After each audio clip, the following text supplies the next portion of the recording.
बिस्मिल्लाहिर्रहमानिर्रहीम। अस्सलाम वालेकुम डियर स्टूडेंट्स। कैसे हैं आप सब लोग? उम्मीद है आप सब खैरियत से होंगे। जैसा कि मैंने आज ही एक वीडियो लगाई थी कि English grammar and composition for intermediate classes के लिए हम जल्द ही इस बिट्स के प्लेटफॉर्म पे, ये चैनल है यूट्यूब का उसका, तो हम ये आज से एक सिलसिला शुरू करेंगे इंग्लिश ग्रामर एंड कंपोजिशन का। बुनियादी मकसद ये था कि हम फर्स्ट ईयर में वो ट्रांसलेशन या नई बुक है उसकी एक्सरसाइज भी कर रहे हैं। फर्स्ट ईयर के एंड में, अपना फर्स्ट यूनिट के एंड में आ चुके हैं। लेकिन बहुत से स्टूडेंट्स ऐसे हैं जिनको प्रॉब्लम होता है, बेसिक उनकी कमज़ोर है। उनके टेंसेस का मसला है, उनके लिए और भी हैं। तो साफ ज़ाहिर है, जब आपके पास टेंस नहीं होंगे सही, आपको ग्रामर नहीं आएगा, कंपोजिशन करनी नहीं आएगी, पंक्चुएशन लगाना नहीं आएगा, तो बहुत सी चीज़ें हैं जो इसमें शामिल है। तो आपके लिए फिर मसाइल होंगे। और ख़ास तौर पर ये जो फर्स्ट ईयर है, ये एक बिल्डिंग बुक ब्लॉक होता है जो फ्यूचर के लिए आपने यूनिवर्सिटी लेवल पे जाना है, फिर प्रोफेशनल लाइफ के लिए आपने तैयार होना होता है। तो अगर ये अंग्रेज़ी आपको आज नहीं आएगी तो फिर आप फ्यूचर आपके लिए, क्योंकि जो फ्यूचर बहुत मुश्किल हो जाएगा आपके लिए, क्योंकि बहुत सा जो इल्म है, नॉलेज है, वो इंग्लिश में, इसलिए इंटरनेशनल लैंग्वेज है। तो उस जबान में ही आपको बहुत सा मवाद, मटेरियल या ऑनलाइन रिसोर्स भी मिलता है। तो अगर आप इसको जान लेंगे तो बहुत आसान हो जाएगा, वरना बड़ा टफ होता है। तो इसलिए हमने उन स्टूडेंट्स के लिए जिनकी इंग्लिश वीक है, या वो स्टूडेंट जो घर पे बैठ के स्टडी करना चाहते हैं लेकिन वो इंग्लिश एज ए कोर्स या नहीं पढ़ सके, या कोई मजबूरी की वजह से उनकी अंग्रेजी कमज़ोर है, तो ये हर स्टूडेंट्स के लिए है। और वो स्टूडेंट जिनको अंग्रेजी अच्छी आती है लेकिन फिर उनकी रवियन हो जाएगी, कुछ चीज़ें मज़ीद ऐड अप हो जाएंगी उनके लिए, और इस तरह हम उनको बड़े आराम से और स्ट्रांग अंदाज में समझा सकेंगे।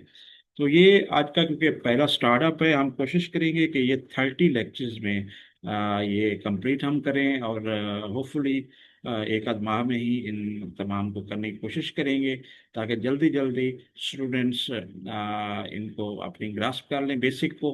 और फिर हमारे साथ जो इंग्लिश हम पढ़ रहे हैं फर्स्ट ईयर की, तो उसको भी वो आराम से घर बैठे समझ सकें सही तरह। तो ये खासतौर पर उन स्टूडेंट्स के लिए है, और बाकियों के लिए भी है, क्योंकि फ्रॉम स्टार्ट से हम कर रहे हैं। कोई मैट्रिक बच्चा एक फर्स्ट ईयर का है तो हम कोशिश करेंगे मैट्रिक की बच्चों के लिए भी बनाया अलग, लेकिन वो भी इससे मुस्तफ़ीद हो सकते हैं। और हर स्टूडेंट्स जो इंग्लिश लर्नर सीखना चाह रहा है, या हर वो शख्स जो सीखना चाह रहा है अपने आप, तो उसके लिए ये बड़ा हेल्पफुल बुक है। तो हमने ये पंजाब टेक्स्ट बुक बोर्ड है जो 2023-24 की बुक ऑनलाइन भी पड़ी हुई है पीसीटीबी की वेबसाइट पर, तो इसका मैं लिंक दे दूंगा डिस्क्रिप्शन में, तो उसको डाउनलोड कर सकते हैं और हम उसी को फॉलो करेंगे। बाकी ठीक है, कोर्स चेंज हो रहा है, लेकिन जो बुनियादी चीज़ें हैं, ये ग्रामर ग्रामर है या मेन चीज़ें हैं, वो सेम ही रहेंगी, क्योंकि उनमें क्या उन्होंने चेंज करनी है। तो अगर करेंगी भी थोड़ी बहुत हुई तो हम उसको अपडेट दोबारा कर लेंगे अपने लेक्चर्स को, और उसमें कोई अगर तब्दीली, कोई नई चीज़ें डाली गई तो।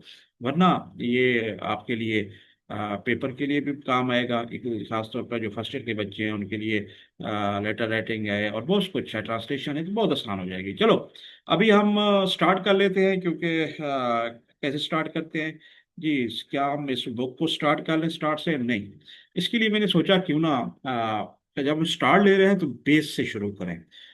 जी, कोई भी जबान है, जैसे हम अब उर्दू बोल रहे हैं, इसी तरह किसी की मादरी जबान है, घर में बोली जाती है, तो ये कौमी जबान उर्दू है। इसी तरह आपकी बैनुल अक़वामी जबान है, दुनिया में हजारों जबानें हैं। तो उसकी जो लर्न करता है या सीखने वाला, ठीक है ना, एक तो मादरी जबान है, वो तो चलो एक घर से, माँ की गोद से शुरू हो जाता है सिलसिला। लेकिन ये जो जबानें हैं, इस तरह सीखना किस तरह होती है? आप जैसे हम लोग माशाल्लाह मुसलमान हैं तो अरेबिक पढ़ते हैं, तो सबसे पहले बुनियादी कायदा पढ़ाया जाता है। तो उसमें आपको पता है अल्फ़ाबेट्स, जो हरूफ है, हर्फ से शुरू होता है। तो आज हम भी वही हरूफ से शुरू करते हैं कि आप देखते हैं जी, हर्फ अंग्रेजी के क्या हैं, जिस तरह के उर्दू अल्फ बा बा आगे लेके जाते हैं, अरेबिक में इसी तरह। तो अब हम देखते हैं अंग्रेजी में जो हर्फ हैं और इनकी जमा हरूफ है, ये किस तरह चलते हैं आगे, और अल्फ़ाबेट हरूफ ताजी जो तरतीब वाइज है वो क्या बनती है। और इस तरह हम थोड़ी बेस से स्टार्ट लेंगे, ओवरव्यू ले रहे हैं उन स्टूडेंट्स के लिए जिनकी बिल्कुल ही जीरो है, अंग्रेजी बहुत कमज़ोर है। तो वो हमारे साथ अगर जुड़े रहेंगे तो उनके लिए बहुत फ़ायदा होगा। यही मैं वो नोट्स खोलने लगा हूँ, स्पेशल उन स्टूडेंट्स के लिए बनाए हैं जिनकी इंग्लिश बिल्कुल वीक भी है, और वो स्टूडेंट्स भी गो थ्रू कर सकेंगे। जिनको अगर आती है तो उनके लिए एक रिवीजन हो जाएगी।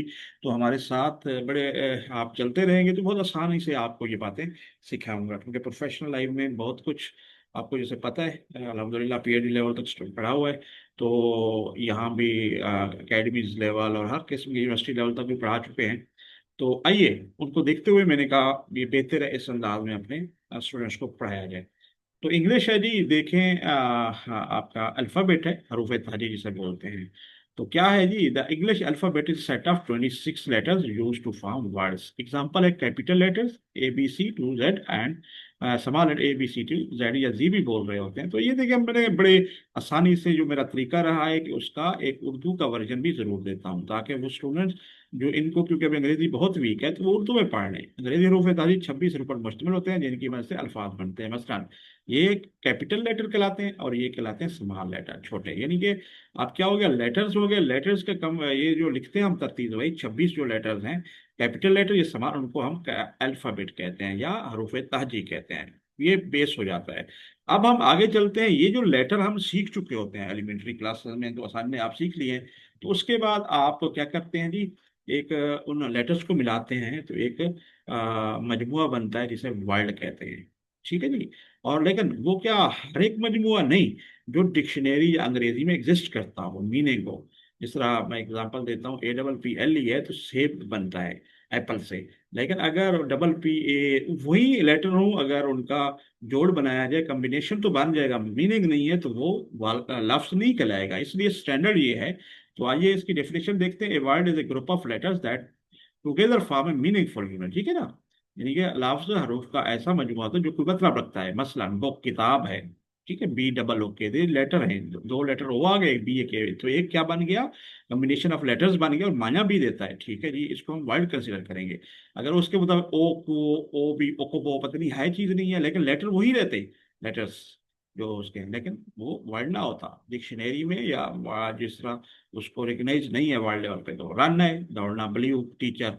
तो उम्मीद है ये आपको समझ आ गया होगा। नेक्स्ट हम चलते हैं जी, अब हमारा सेंटेंस है जिसे हम जुमला कहते हैं। अब हमने लेटर और वर्ड का पता लग गया, तो फिक्रात होते हैं जो फिर वही बात कि जब वर्ड मिलते हैं, मिल के वो क्या बनाते हैं, सेंटेंस बनाते हैं। लेकिन उससे पहले मैं एक चीज बताऊंगा कि आपके पास कुछ और भी डेफिनेशन है जिसे हम क्लॉज या फ्रेज कहते हैं, वो भी मैंने डाल दिए, क्लॉज या फ्रेज। तो उर्दू में भी उसके मीनिंग हुई हुई है। तो sentence is a group of word that give a complete idea. अब ये ग्रुप ऑफ वर्ड होता है जो कंप्लीट आइडिया, मीनिंग भी दे रहा हो। ठीक है जी, गलत होगा, स्ट्रक्चर नहीं होगा, फॉलो नहीं करोगे गलत होगा, फिक्रा नहीं होगा इंग्लिश ग्रुप से। तो it starts with a capital letter and with a punctuation. ठीक है ना, पंक्चुएशन फुल स्टॉप पे स्टॉप होता है। तो पंक्चुएशन मार्क दरमियान में और भी हैं जो आगे चलकर हम लोग पढ़ेंगे, जो बुक है उसमें सब कुछ है। लेकिन उससे बढ़कर मैं आपको एक, उससे पहले ही ब्रीफ बता रहा हूँ। जुमला अल्फाज का ऐसा मजमूआ होता है जो मुकम्मल ख्याल बयान करे। ये बड़े हरूफ से शुरू होता है, आखिर में वक्त का निशान होता है, फुल स्टॉप। जैसे वक्त फायदा, बेबी है, स्लीपिंग, जैसे मिसाल के तौर पर आप दी हमेशा कैपिटल लेटर शुरू करेंगे। और ये अच्छा, इसमें फिक्रे में जुमले में आपको तीन चीजें जरूरी जानना होती हैं कि सबसे पहले क्या होता है, ये होता है आपका सब्जेक्ट होता है, फिर आगे वर्ब होता है और ये ऑब्जेक्ट होता है। ये सेंटेंस में हम पढ़ेंगे। तो उसे याद रखें, जो फाइल होता है उसको कहते हैं जी काम करने वाला। और इज ये यहाँ पर हेल्प, ये अपनी वर्ब है, और उसको काम कहते हैं, फेल को कहते हैं। और स्लीपिंग, सो रहा है, क्या कर रहा है, जिस ऑब्जेक्ट जिसमें काम हो रहा होता है, तो ये स्लीप हो, इसको ये आपका ऑब्जेक्ट भी है। वैसे उस रूप से ये वर्ब, सॉरी अपनी वर्ब है और इस स्लीपिंग है। सॉरी मैं इसमें थोड़ी सी मिस्टेक कर गया हूँ, दोबारा बताता हूँ। द बेबी क्या है इसमें, आपके पास सब्जेक्ट आ गया और ये सिंपल वर्ब है सारा, इसमें आप ऑब्जेक्ट है भी नहीं। तो कुछ फिक्रों में ऑब्जेक्ट होता ही नहीं है। तो नॉर्मली क्या होता है, सब्जेक्ट, वर्ब और ऑब्जेक्ट होता है। अब ये जो चीज है ना, इज, देख रहे हैं ना जी, इज स्लीपिंग, यहाँ पर इज हेल्पिंग वर्ब है, ऑक्सिलरी वर्ब कहते हैं। और स्लीपिंग क्या है, सोने के हवाले से है, सो रहा है, यानी कि ING फॉर्म लग रही है, जारी है। ठीक है जी, फिलहाल जारी का। तो उम्मीद है ये आपको जुमला भी समझ आ गया होगा। अब हम नेक्स्ट चलते हैं। सब्जेक्ट प्लस प्रेडिकेट जी। अब जो हर जुमला होता है, ये सेंटेंस बनाते हैं, फिक्रा जिसे बोलते हैं, इस सेंटेंस टू मेन पार्ट, उसका सब्जेक्ट होता है। Tells who or what the sentence about, कि बताते हैं कि किस चीज के मुतालिक है। कौन है या किसके मुतालिक है। Predicate tells what the subject does or है कि ये जो आप बताता है कि सब्जेक्ट जो है कर क्या रहा है, क्या करता है। जैसे आप देखें, अब एग्जांपल दी गई है द डॉग, अब इसके डॉग टेल, अच्छा प्रेडिकेट ये बता गया द डॉग सब्जेक्ट जिसे है इज बार्किंग लाउडली। आप देखिए ये सब्जेक्ट है और ये प्रेडिकेट है इज बार्किंग लाउडली। आप देखिए इनकी तारीफ, इनकी ट्रांसलेशन भी कर दी गई है, आप सामने नोट करते जाएं, बड़ी इजी है। और ये देखिए जी, फाइल है डॉग और फिर उसको मसरत कहते हैं। ठीक हो गया जी। जो प्रेडिकेट है हमारा। अब अगला है जी जिसे हम फिक्रा फ्रेज, वैसे सेंटेंस वैसे नॉर्मली जुमला और फिक्रा ये फ्रेज भी कहते रहते हैं। Phrase is a group of word that act as a one part of speech but does not contain both a subject and verb. ठीक है जी। अब वो इसमें अब फ्रेज और क्लास का जिक्र आ रहा है। फ्रेज क्या होता है, जो एक ना मुकम्मल वर्ड्स का मजमूआ होता है, ग्रुप ऑफ वर्ड। जो फिक्र, जो सब्जेक्ट और वर्ब दोनों नहीं मुश्तमिल हो सकता। जिसमें इन द मॉर्निंग, सुबह, विद स्माइल, यानी कि एक ग्रुप है वर्ड्स का जो पूरा मतलब नहीं देता, उसको फ्रेज कहते हैं। एक है शेख, आप क्लास कहते हैं जी। क्लास क्या है जी, sorry, class is a group of words with subject and verb. ठीक है जी। क्लास जो है आपकी एक is a group of words है, एक अल्फाज का एक ग्रुप है जिसमें सब्जेक्ट और वर्ब दोनों होते हैं। इनमें दो क्लासेस होती हैं। एक होती है इंडिपेंडेंट क्लास, जिसे हम आजाद शेख, आजाद कहते हैं, क्लास ये शेख कहते हैं। Can stand alone as a sentence, जैसे वो बिल्कुल आजाद, जैसे एक आप जो आजाद एक एग्जिस्ट कर सकता है। ठीक है जी। डिपेंडेंट क्लास कौन सी होती है, can not stand alone and depend on the main class, पहली पे होता है जो फिर बिकॉज इस तरह एंड इस किस्म के वर्ड से बना होता है। तो एग्जांपल देख लेते हैं। She smiled because she was happy. अब शी स्माइल्ड ये इंडिपेंडेंट है, ये वो मुस्कुराई, इसका जवाब मतलब पूरा हो गया। मगर बिकॉज शी वाज हैप्पी, अब पिछला पे डिपेंड कर रहा है। स्माइल है तो इसलिए हैप्पी है ना, वरना ये नहीं है। ये इसलिए ये इंडिपेंडेंट क्लास है। ये शिक्ल या अल्फाज का मजमूआ, इसमें सब्जेक्ट वर्ब दोनों ही होते हैं। तो हमने ये छठा भी देख लिया। अब ये देखिए इसका आजाद शेख का है, ये ताबे शेख जिसे कहते हैं, और वही उर्दू की ट्रांसलेशन है। तो ये भी अगर आप मंगवाना चाहेंगे तो मुझे व्हाट्सअप करेंगे, मैं एंड में इसमें बता दूंगा, तो आप लोग बिल्कुल ले सकते हैं।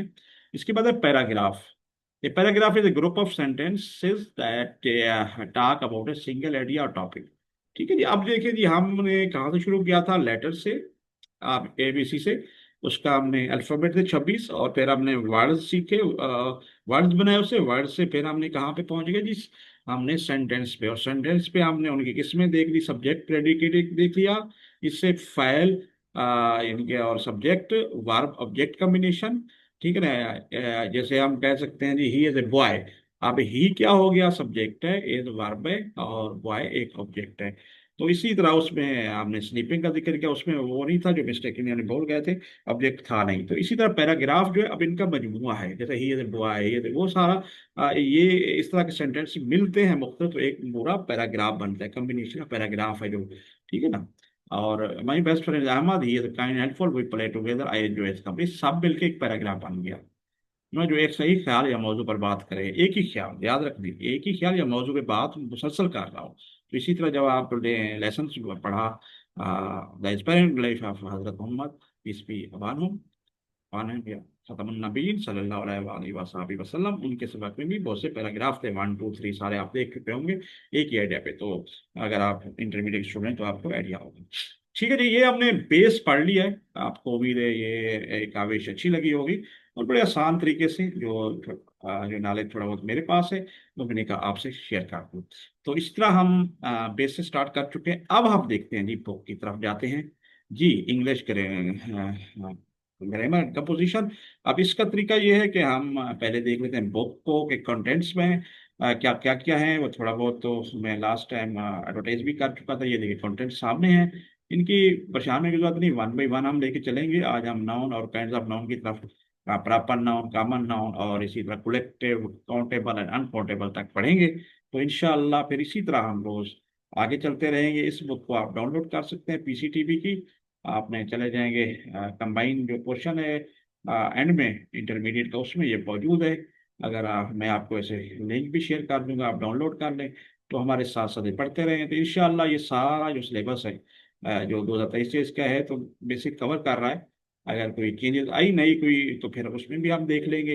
लेकिन अभी एक स्टार्ट कर दिया है, क्योंकि नई बुक आ चुकी है, तो स्टूडेंट्स के लिए ये समझना भी बहुत ज़रूरी था। तो ये सेक्शन 1 है, ग्रामर आ गया हमारा। Parts of speech. इंग्लिश जो है words are divided into different kind of or classes, यानी मुख्तलिफ किस्म के जो पार्ट्स ऑफ स्पीच है ना, ये जबान हम जो बोल रहे होते हैं तो उनके हिस्से हैं जो स्टैंडर्ड हैं कम से कम। तो 8 पार्ट्स हैं जो आगे चलकर हम एलोबरेट कर रहे हैं वन बाई वन। तो कार्ड उनको क्या कहते हैं, आप उनको पार्ट्स ऑफ स्पीच कहते हैं या classes. The part of speech indicates how the word function in meaning as well as in grammar in sentences. ठीक है जी, वो बताते हैं कि वर्ड काम किस तरह करेगा। ठीक हो गया, बड़ा आसान है ग्रामर में और as well as in grammar in sentence.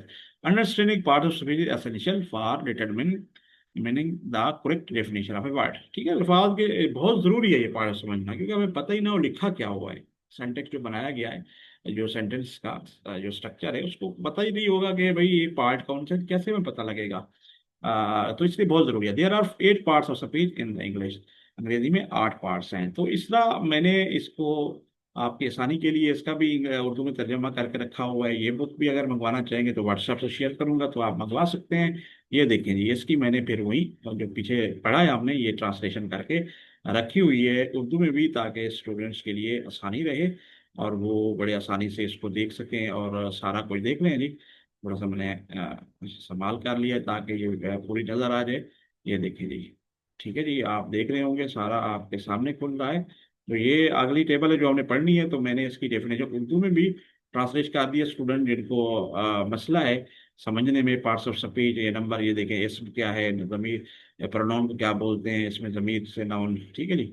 अब हम क्योंकि पढ़ रहे हैं बुक के मुताबिक, तो बुक का है। और इसी तरह उसका मैं भूल गया हूँ, पहले पहले सॉरी आपको दिखाना था कि हमने ये चीज़, नहीं ये नहीं है, बल्कि ये चीज़ दिखानी है। आप ज़रा जुड़े रहें। ये जो हमने तर्जमा किया, ये देखेंगे अंग्रेजी अल्फाज को तक या तत्काल तशरीह से इज़ाए कलाम कहते हैं।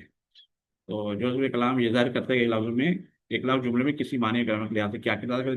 जज्ब कलाम को समझना किसी लफ्ज़ के दुरुस्त मानी इस्तेमाल को समझने के लिए बहुत ज़रूरी है। अंग्रेजी ज़बान में कुल 8 कलाम होते हैं। तो ये बिल्कुल उसी की ट्रांसलेशन हमने कर दी है, जो समझना मुश्किल हो रहा हो। तो इसमें तो इसी में समझा ही रहा हूँ, लेकिन अगर आपको मसला है तो फिर वो भी मैं आपको साथ साथ दिखाता जाऊँगा सिर्फ, ताकि आपको अंडरस्टैंड करने में आसानी हो। तो पार्ट्स ऑफ स्पीच और डेफिनेशन, ये एक टेबल है। तो नाउन क्या होता है, इसम होता है जी। आपको पता है नाम, ये तो बड़ा आसान है। अच्छा, बहरहाल a noun is a word use as the name of a person place thing, यानी कि नाउन क्या है, एक ऐसा लफ्ज है जो किसी ना शख्स, प्लेस जगह या चीज की जगह इस्तेमाल होता है, चीज के लिए इस्तेमाल होता है। प्रोनाउन क्या होता है, pronoun is a word use instead of a noun often to avoid the need to repeat the same noun over and over in a paragraph or a piece of writing। ठीक है जी। Pronoun क्या है, एक word है जो कि इस noun की जगह, मतलब अकरम इज ए गुड बॉय। ठीक है ना, अकरम इज गुड बाय, अकरम के बारे में कुछ बात कर रहे हैं, तो अकरम हो गया क्या आपका नॉन हो गया। लेकिन उसकी जगह आपने फिर अकरम अकरम नहीं लिखेंगे, तो फिर आपने ही का इस्तेमाल करना होगा। He is smart guy, he reads books and so on, जो जो आप लिखना चाहें। ठीक है ना, he plays cricket so on. तो इस तरह हमने उसको जो यूज करना है ताकि वो रिपीट ना करना पड़े। Verb is a word that indicate physical and mental action और state of being in sentence. तो वर्ब क्या है, एक वर्ड है जो बताता है कि फिजिकल या मेंटल, जहनी तौर पर या जिस्मानी तौर पर कोई भी अमल जो एक्ट कर रहे हैं फिक्रात में, तो उसको वर्ब कहते हैं। इनका आमतौर पर उर्दू में जो है पीना, खाना, सोना, ड्रिंक, ठीक है ना, इसकी फॉर्म होती है फिर 3 4 भी, आईएनजी फॉर्म भी कहते हैं फोर्थ को। लेकिन स्टैंडर्ड में 3 फॉर्म होती है, जैसे गो, वेंट, गान आपने पढ़ी होंगी। तो फॉर्म्स भी आपको बड़ी ज़रूरी आनी चाहिए आगे जो जो हम करेंगे। तो एक पूरे आपको मिल जाएंगे ऑनलाइन भी फॉर्म, जो आपकी डिफरेंट, तो सेकंड फॉर्म है, थर्ड फॉर्म है। तो ये जब हम ग्रामर पढ़ रहे होंगे तो आपको ये भी साथ साथ बताते भी रहेंगे, आपने सीखना है। तो एडजेक्टिव क्या है, एडजेक्टिव क्या है, एडजेक्टिव, एडजेक्टिव है इसमें सिफत। Adjective word use to modify describe noun और ए प्रोनाउन, यानी कि नाउन और प्रोनाउन को मॉडिफाई करने के लिए, उसकी अच्छाई बुराई या उसकी खसियत, कोई चीज़ उसकी चेंज करने के लिए जो होता है, तो मॉडिफाई करने के लिए यूटिलाइज करते हैं। एडवर्ब क्या है, an adverb is a word which modifies a verb, यानी कि एडवर्ब जैसे साफ ज़ाहिर है ये हमारा था नाउन और प्रोनाउन के लिए, लेकिन ये वर्ब के लिए एडवर्ब, ठीक है ना, ये वर्ब को वर्ब को करता है या एडजेक्टिव को, या किसी और एडवर्ब को भी ये मॉडिफाई कर सकता है, या उसमें जोर दे सकता है, उसके लिए चेंजेस का मॉडिफिकेशन कर सकता है किसी भी काम के हवाले से। Preposition, preposition is a word used before nouns and pronoun to show the relation of the person or a thing denoted by it as stand in regard to something else। जो preposition होता है ना, noun और pronoun को show करता है relationship of a person और thing, चीजों और राब्ते के दरमियान, जैसे पर है, आन है, इन है, ठीक ना। और भाई किस तरह ये है, मतलब ठीक है ना जी। आपने the cat is under the table, for example table के नीचे बिल्ली है तो अंडर हो गया है। He is going to school, to देख देख रहे, he is going to school, जो गो आ गया और टू के दरमियान स्कूल वर्ब, और जो स्कूल के दरमियान है जो एक राब्ते का जरिया बने। इसी तरह आपके मुख्तलिफ इसमें जो प्रपोजिशन है जो आप डिटेल में आगे हम पढ़ेंगे। ये अभी ब्रीफ है। कंजंक्शन क्या होता है? ये conjunction is a word which joins together sentence and sometimes word to make them more compact. जो ये एक मिलाता है दो फिक्रात को और दो वर्ड को भी, जैसे Akram Aslam are good boys, ठीक है ना। He is going to school and will meet me, ये दो फिक्रात को बनाएगा सेंटेंस। एंड जो है कंजंक्शन है, इस तरह एंड है, बट और बहुत से अल्फाज जो आप सीखेंगे। इंटरजेक्शन क्या है? Interjection is a word which expresses some sudden feeling और इमोशन। अचानक जैसे होता है hurrah we have won the match, इस तरह आहा जिसे हम बोलते हैं ना, तो इंग्लिश में भी ये इसके लिए इनको हरफ निदा भी कहते हैं, और हरफ अत्फ कहलाते हैं कंजक्शन। तो उर्दू में भी हम देख लेते हैं ताकि जो स्टूडेंट जिनको अभी कुछ समझने में इश्यूज हैं तो उनको पता लगता रहे ये भाई उर्दू में क्या बोलते हैं। ये देखें जी, ये आप सामने देखते रहें। इसमें पार्टिसिपेट नाउन जिसे जो कि शक जगह चीज के नाम के तौर पर इस्तेमाल हो, फिर जमीर, इसमें जमीर जिसे जो है ताकि बार बार ये देखिए, उसी का मैंने ट्रांसलेशन करके आसानी से आप सामने पढ़े। ऐसा लफ्ज जो कि जिस्मानी या देहरी अमल या हालत को जाहिर करे वर्ब कहलाता है, ठीक है जी। आपका जो ऐसा लफ्ज जो इसमें की वजाहत या खसूसियात बयान करे, इसमें सिफत है। ऐसा लफ्ज जो फेल सिफत या दूसरे हाल की वजाहत करे। ऐसा लफ्ज जो इसमें पहले आता है कि शे या शख्स का जो ताल्लुक ज़र हार्फ जार है, ठीक हो गया जी। और इसी तरह आपका ऐसा लफ्ज जो दो जुमलों या अल्फाज को आपस में जोड़ता है, हरफ रब्त कंजंक्शन है, ठीक है। इंटरजेक्शन हरफ निदा है, ठीक हो गया जी। कंजंक्शन हरफ रब्त कहलाता है, या आपस में जो जोड़ने के लिए जार हुआ है। ऐसा लफ्ज जो अचानक किसी जज्बात या एहसास को जाहिर करता है। तो उम्मीद है आपको ये बड़ा क्लेरिफाई हो गया होगा। अब हम जो नेक्स्ट है नाउन होगा, वहाँ पे यहाँ पे इसम लिखा हुआ है तो तरतीब हमने रखी हुई है। तो लेट्स सी, मैं अब चलता हूँ अपनी बुक पे। ये देखें जी, बुक में नीचे क्या है उसका कॉन्सेप्ट, उम्मीद है ये आपको क्लियर हो गया होगा। तो हम अब चल रहे हैं जी। जी इसके नीचे हम आते हैं जी। ये क्या है जी? नाउन। ये हमें देखें, नाउन होता है इस, noun is the word used in the name of person place, ये बता चुका हूँ। The word include all objects. अब उसमें कहते हैं वर्ड कौन से होते हैं, वो सारी चीजें दैट वी कैन, जो हम देख सकते हैं, टच कर सकते हैं और स्मेल और सुन सकते हैं। और नंबर दो क्या है इसकी खसूसियात होती है? Something that we can think of, जिसके ऊपर हम सोच सकते हैं बट कैन नॉट परसीव। लेकिन सोच सकते हैं लेकिन शायद उसके बारे में पता नहीं होता हमें, मतलब ये परसीव नहीं कर सकते अपने सेंसेस के हिसाब से, मगर सोच सकते हैं किसी, वो भी चीज कहलाएगी। जैसे देखें, ये देखें, ये जो इटैलिक है ना तिरछे अल्फाज, ये है Abdul Sattar Edhi was nominated several times for the Nobel prize. अब इनमें देखें, अब्दुल सत्तार हो गया ईदी साहब, बड़ी मशहूर हस्ती, अल्लाह ने करामत करे, अल्लाह जनाब आलम का मता में बहुत अजीम हस्ती, सोशल वेलफेयर पाकिस्तान में उन्होंने जो काम किए वो अनमिट थे। Abdul Sattar Edhi was nominated several times, times हो गया और नोबेल प्राइज, ये क्या हो गए जी? नाउन हो गए। तो ये देखें, ये आपका नाउन, ये मशहूर स्टार्ट है और ये वक्त है और ये नोबेल प्राइज है। अच्छा, Lahore is the city of Pakistan, ये कि लाहौर और पाकिस्तान मशहूर है। और इसी तरह it is located on the bank of the river Ravi, Pakistan का शहर है और ये रावी के बैंक या किनारे पे मौजूद है। अब्दुल ईदी साहब को, ठीक है ना, कई मरतबा नोबेल प्राइज के लिए नॉमिनेट किया गया, नामजद किया गया। हालांकि उनको मिल जाए, अभी तक मिला तो नहीं लेकिन नामजद हुए। अच्छा, Graham Bell invented the telephone, Graham Bell ने क्या का टेलीफोन इजाद किया, ये बानी थे। ये देखिए ग्राहम बेल और इधर टेलीफोन क्या है, ये आपके नाउन है। इसी तरह बैंक और रेविग्राम। द सन है सेट, सन यानी कि सूरज गरूब हो चुका है, सन यहाँ पर आपके सामने है, ये आपका नाउन है। एंड द ब्राइट मून, और मून क्या है? चमकता हुआ मून, चांद, ये आपका हो गया noun. Has made the sand, sand हो गया रेत होती है, ग्लो लाइक ए स्नो, यानी कि चांद का वो स्नो की तरह चमक रही है, ठीक है जी, सैंड लाइक है, ठीक हो गया। तो ये नाउन के बारे में था। अब हम अपने उसके हिसाब से ये देख लेते हैं जी। ये देखेंगे, इसका ट्रांसलेशन सामने है। इसमें वो जगह लफ्ज़ है जो कि शक चीज़ का लफ्ज़ चीज़ से मुराद वो तमाम अशियाँ जो जिन्हें हम देख जो सुन सकते हैं, वो खिला जाता है। सवालत भी शामिल जिन्हें हम महसूस नहीं कर सकते लेकिन सोच सकते हैं। ये देखें, मिसाल है आपसे कई बार नोबल इन्होंने नामजद किया गया। ये मैंने वही ट्रांसलेशन रखी हुई है, ठीक है जी। लाहौर पाकिस्तान का एक शहर इधर सूरज गरूब हो चुका है और रोशन चांद ने रेत को बर्फ की तरफ चमका दिया। यानी कि रेत, चांद ने रेत पर जो है बस नो, जैसे बर्फ कहते हैं। ठीक हो गया जी, आप नेक्स्ट देख लेते हैं। अच्छा जी, क्योंकि हम बुक को फॉलो कर रहे हैं ताकि आपको समझने में आसानी हो, टर्म से आप समझा रहे हैं, तो उम्मीद है ये आपको काविश पसंद आएगी। इसी तरह करेज एंड टॉलरेंस, करेज क्या होता है, हौसला हिम्मत, और टॉलरेंस क्या होता है, आपके जो बर्दाश्त है। Of those who suffered must be honoured, ठीक है ना। यानी कि हौसला और टॉलरेंस उनकी जिन्होंने सफ़र किया है या मुश्किलात काटी हैं, उनकी इज्जत की जानी चाहिए।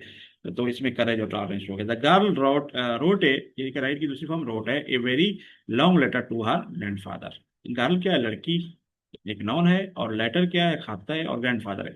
लड़की ने अपने दादा या नाना को भी कह सकते हैं, बड़ा लंबा, यानी बहुत बड़ा लंबा या बहुत बड़ा खत लिखा, लंबा खत लिखा। The prime minister delivered a speech, वजीर आजम ने एक स्पीच डिलीवर की। तो इसमें प्राइम मिनिस्टर और स्पीच क्या है, वो नाउन है, ठीक है ना। The village has many attractive sites, यानी कि नज़ारे, बहुत से बहुत खूबसूरत नज़ारे देहात में होते हैं, तो विलेज के बहुत से अट्रैक्टिव दिलकश नज़ारे हैं। तो और साइट्स और विलेज क्या हो गया, नाउन हो गया।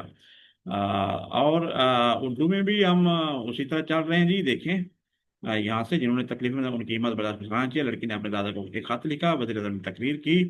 तो आगे हम देखें, गाँव में कई दिलचस्प मकामात हैं। अब देखें जी, इसमें मारफा और नकरा दो इसकी किस्में बता रहे हैं, एक है प्रॉपर और एक है कॉमन। तो आइए इसको स्टडी करते हैं जी। पहले प्रॉपर नाउन और कॉमन नाउन, यानी कि इसमें मार्फा और नकरा पार्टिकुलर होंगे।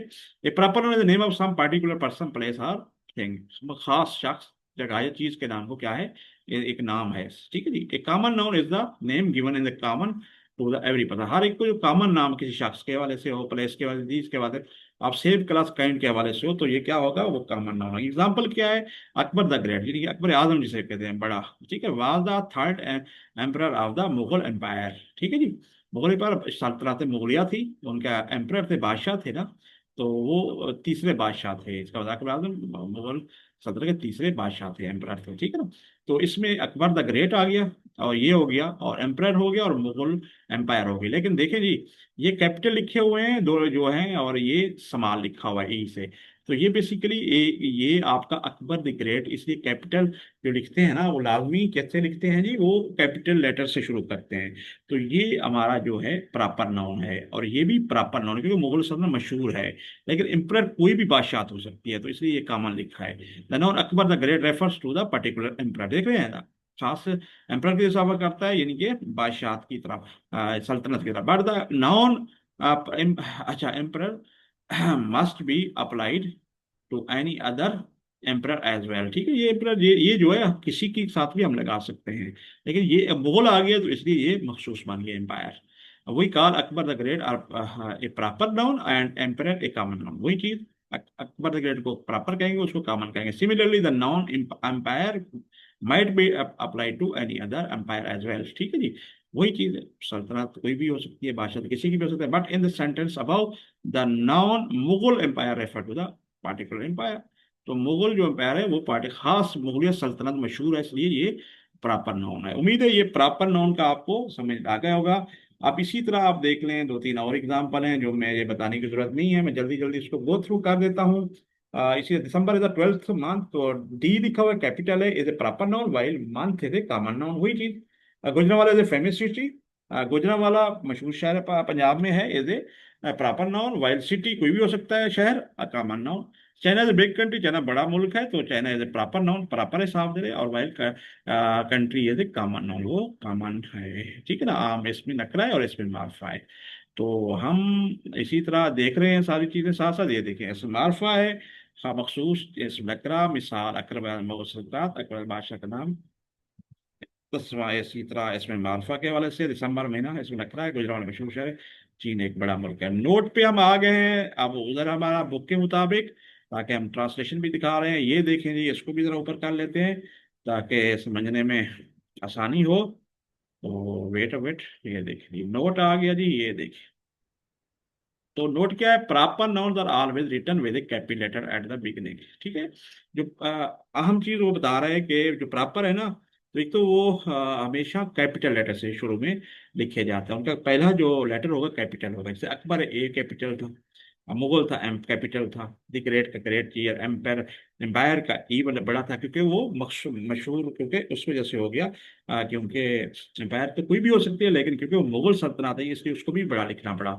The name of the season, अब सीजन जो होते हैं मौसम, मुख्तलिफ मौसम में, स्प्रिंग हो गया, ठीक है ना, समर हो गया, गर्मा है, फॉल है जैसे आप देख रहे हैं, ऑटम है, और विंटर है, सर्दियों का मौसम आ गया, खिजां है, ठीक है ना, बहार, बरसात, ये पांचों महीने ये देखें सीजन बताएगा, लेकिन are an exception to the rule of capital profit, याद रखिएगा, ये कैपिटल नहीं करते, ये इनको रूल में ये शामिल ही नहीं है, वरना तो सादरी ये मशहूर है ना मैंने, लेकिन क्योंकि ये डिस्ट्रीब्यूट होते हैं तो शायद इसलिए उन्होंने इसको मिला कर दिया, इसके लिए स्मॉल लेटर से ही शुरू करें, कैपिटल नहीं होंगे।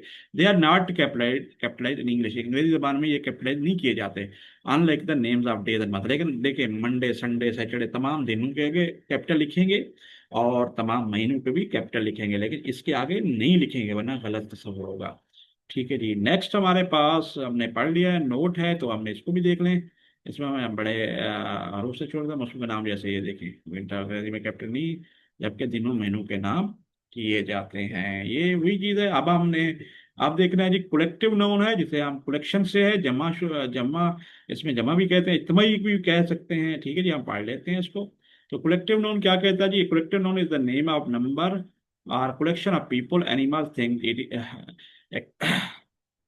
Extra taken together and spoken of as a whole.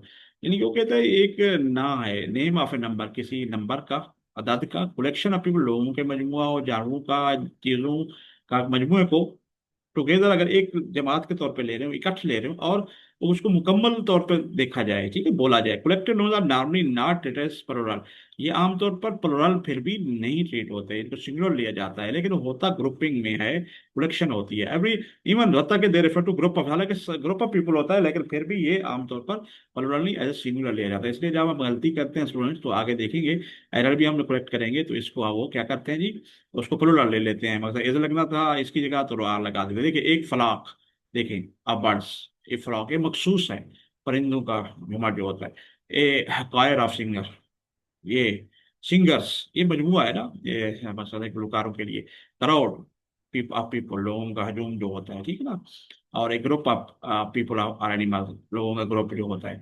तो देख लेते हैं जी हम इसका उर्दू मीनिंग भी प्रॉपर, आप देख लें सामने आपका क्या लिखा गया है इस पे, तो आप क्लेरिफाई हो जाएगा। ऐसा इसमें जो अफराद, जानवर या अशिया के मीनिंग को जाहिर करे और उन्हें एक एक इकाई के तौर पर बयान करे। मिसाल है, परिंदों का गौल जिसे हम कहते हैं फ्लॉक है, गुलकारों का ग्रुप होता है कॉयर ऑफ सिंगर, हिदायतकारों या ये जो एक वकीलों की कमेटी आप कह रहे हैं, ये जहाजों का बेड़ा, ये सारे मैं पढ़ता जा रहा हूँ, कमेटी आगे नीचे भी पढ़ लेते हैं, फ्लीट ऑफ, यानी कि, और लोगों का जो क्राउड होता है, अफराज या ग्रुप होता है, खिलाड़ियों या घोड़ों की टीम होती है, सिपाहियों की फौज होती है। उम्मीद है क्लियर हो गया होगा, आर्मी है जैसे, टीम है, ग्रुप है, तो ये आपके कलेक्टिव हम देख रहे होते हैं, ठीक है जी। ये अच्छा, क्योंकि ये हमने चार पढ़े हुए ना, ABCDF, नीचे बुक में उसमें सारे दिए गए थे पहले। देखिए committee of directors, director committee है, फ्लीट ऑफ शिप्स है, देख रहे हैं जहाजों का बेड़ा जैसे कहा था, टीम ऑफ घोड़ों या खिलाड़ियों की टीम होती है, आर्मी फौज की, आर्मी फौज होती है, ग्रुप होता है, ठीक है ना, सिपाहियों की फौज, ठीक है जी, लोगों, ये सारे आपने पढ़ लिए हैं माशाल्लाह। अच्छा, अब हम जा रहे हैं जी काउंटेबल नाउन। अब हमने कलेक्टिव पढ़ लिए हैं, अब काउंटेबल पढ़ते हैं, फिर अनकाउंटेबल, फिर हम एंड करेंगे इस लेक्चर को, काफी हो गया आज का दिन, लेकिन आप काउंटेबल अनकाउंटेबल पढ़ लें, और फिर नेक्स्ट हम इंशाल्लाह मटेरियल नाउन से शुरू करेंगे। तो काउंटेबल नाउन क्या है? Countable noun also called count noun, गिनने वाला, गिने जाने वाला है, refer to the thing that can be counted, गिनी जा सकते हैं, बहुत आसान है। They can be preceded by an indefinite article or a determiner, and they can be pluralized also, ठीक है जी। देखिए उनसे क्या होता है जी, जैसे उनसे पहले एक इनडेफिनेट आर्टिकल, इनडेफिनेट आर्टिकल कौन कौन से होते हैं? आर्टिकल आपको पता है ए एन दी है, तो ए एन को कहते हैं इनडेफिनेट आर्टिकल, ठीक है जी। और तो मखसूस जो होता है, जो डेफिनेट है, वो दी होता है। तो ए एन आपको पता है कहाँ कहाँ लगते हैं, जो आम, जैसे ए बुक का है, ए कैट है, जहाँ वावल्स आ जाएंगे, ए आई यू, जहाँ आ की आवाज निकले तो वहाँ एन लगाते हैं, आपको पता है, फिर भी मैं दोहराऊं, दी मखसूस, या पहले फिक्र में जिक्र आ चुका हो चीज का, तो उसके साथ होता है। देखिए, there is a man at the door, ठीक है ना, दरवाजे पर एक आदमी है। I have some friends in Karachi, मेरे मेरे कराची में कुछ दोस्त हैं। देर आरंट या there are not any seats, कोई सीट नहीं है। आई हैव टू सिस्टर, मेरी दो बहनें हैं। देखिए जी ये आपके सामने है, ठीक है जी। आप ये क्या है जी, ए सम एनी टू, ये सारे क्या बता रहे हैं कि इंडेफिनिट आर्टिकल या डिटर्मिनर, डिटर्मिनर यानी कि टू है, ये एनी वगैरह वगैरह, तो सम है। तो ये बता रहा है क्या चीजें हैं, एनी मतलब है। इन the sentence about man a friend seats and sister are countable nouns, ठीक है भैया। प्रेसिडेंट भाई, क्योंकि उसके शुरू में प्रेसिडेंट भाई शुरू में ये चीजें लगी हुई है। Article and determiner a some any and two, और ये डिटर्मिन भी कर रहे हैं। ये सारी चीजें बेसिकली इनकी आ, ये हमारे आ, सारे, सॉरी डिटर्मिनेंट भी ए सम एनी एंड टू को भी कर रहे हैं। तो इस तरह आपको ये बात क्लियर हो गई होगी।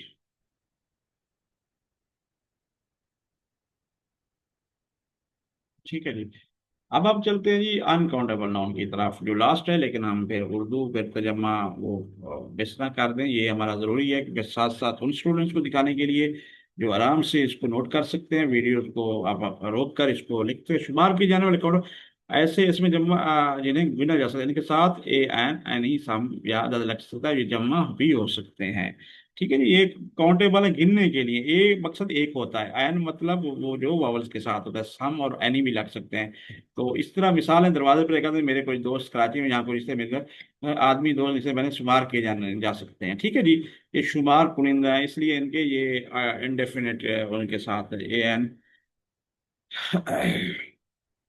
इंडेफिनिट आर्टिकल और डिटर्मिनर भी नहीं बताएं। तो गैर शुमार जो होते हैं वो देख लेते हैं जी हम। अगला जो हमारा आखिरी टॉपिक है वो अनकाउंटेबल नाउन्स हैं।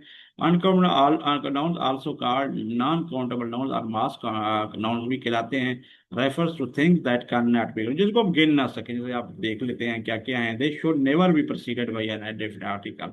अब इसमें कभी भी इनके आगे आपने इंडेफिनिट आर्टिकल नंबर या कोई चीज भी इनकी काउंटिंग नहीं लगानी है। ए एन का इस्तेमाल इसमें नहीं हो सकता इंडेफिनिट आर्टिकल। इसी तरह नंबर एनी सम कुछ टू थ्री नहीं लगाते। And they can not be provide also, वो जमा हो सकते थे, ठीक है जी, लेकिन ये जमा भी नहीं हो सकते। जिस तरह सिस्टर्स है जमा हो गया, सिस्टर एक है, सीट्स है कर, लेकिन यहाँ पे नहीं होंगे। Example they, no more water in in the pound, pound तालाब में कोई पानी नहीं है। नो मोर वाटर जो है एक नया चीज है जो गिन नहीं सकते। Information, I need to find information about the निशान है, अब इन्फॉर्मेशन देख रहे हैं तो मालूमात है, ये गिन नहीं सकते हम लोग। यानी कि अब मुझे निशान के मुताबिक मालूमात करनी है। You seem to have a high level, लगता है तुम्हारे जो आपकी जहानत है बहुत ज्यादा तेज है। मालूम होता है, मुझे मालूम होता है कि आपकी जहानत का लेवल बहुत हाई है या बहुत ऊंचा है। तो इंटेलिजेंस है, जैसे जहानत है, इसको भी काउंट नहीं कर सकते। Please take good care of your equipment, equipment चीजें हैं ना, इक्विपमेंट सामान है, उसको हम काउंट नहीं कर सकते एज ए होल। तो उसे टेक केयर करें। अननोन है तो गार्बेज है, जैसे कूड़ा करकट, कोई चीज काउंट नहीं कर सकता। Let's get rid of the garbage, यानी कि कूड़ा करकट से जान छुड़वाओ। She gave me a useful piece of advice, advice होता है नसीहत, और एक होता है एडवाइस, नसीहत करना होता है। ये पीस ऑफ एडवाइस एक नाउन के तौर पर है। तो आगे आप सीखेंगे तरीके, उसने मुझे क्या दी, ये अनकाउंटेबल नाउन है। ठीक है जी। इसको एडवाइस को भी हम नहीं कर सकते count. My mother use real butter in the cake she bags, ये मक्खन को कहते हैं बटर, देहाती लोग खासतौर जानते होंगे। तो माई मदर जो है हकीकी मक्खन मेरे biscuit in the cake she bakes पकाती है, ठीक है ना। उसमें हकीकी यानी कि मक्खन यूज करके करती है, जिसमें वो केक पकाती है। तो इसमें बटर है। तो आपने ये देख लिया है। अब हम आखिर में इसकी उर्दू भी देख लेते हैं, फिर हम अपना वाइंड अप करते हैं। गैर शुमार इसम, जो है अनकाउंटेबल नाउन ऐसे इसम जिन्हें गिना नहीं जा सकता, इनके साथ ये एन को नहीं लगा, इंडेफिनिट आर्टिकल के साथ नहीं लगा, ये जमा भी नहीं बनता। मिसालें आपके सामने, ये आप देखें तालाब में मजीद पानी नहीं है, ये उनके तर्जमा हुआ हुआ है। तो आप नोट करते हैं, मुझे निशान के बारे में मालूमात दरकार। तुम्हारी जहानत की सतह काफी बुलंद लगती है, अपने लात का अच्छी तरह ख्याल रखो, कचरे से जान छुड़वाते हैं। उसने मुझे एक मुफीद मशवरा दी, मेरी माँ केक में खाने में तस्वर करती है। ठीक है जी। तो ये था हमारा आज का लेसन डियर स्टूडेंट्स। इंशाल्लाह नेक्स्ट हम इसी बुक को फॉलो करेंगे, और मटेरियल नाउन और इस पर एब्स्ट्रैक्ट और सो ऑन आगे लेक्चर होगा होपफुली। हम कोशिश करेंगे 30th लेक्चर में आपको ये जो ग्रामर है या बुनियादी कवायद हैं और हर चीज़ आपको समझा दी जाए। तो इंशाल्लाह उम्मीद है आप महीने डेढ़ के अंदर बिट्स प्लेटफॉर्म पे हमारे चैनल पे रहते हुए आप बहुत कुछ सीख जाएंगे इन चीज़ों को, ताकि फ्यूचर आपके लिए आसानी हो जाए। और हमारा काम भी आपको असिस्ट करना है, मैं वही बता रहा हूँ, हमारा काम हमेशा आपको असिस्ट करना है। यह कि यहाँ हम बैठ के इधर प्रोफेशनली कॉलेज यूनिवर्सिटी कॉलेज की तरह या स्कूल्स की तरह या एकेडमी की तरह नहीं पढ़ा रहे, बल्कि डिजिटल टूल की मदद से जो नॉलेज है हमारे पास वो आपसे शेयर कर रहे हैं, ताकि आपके लिए आसानी हो, घर में जो स्टूडेंट्स बच्चे बच्ची हैं उनके लिए आसानी हो, या जो सीखना चाहते हैं उनके लिए आसानी हो। तो इजाज़त चाहते हैं, दो में याद रखिएगा। फी अमानिल्लाह।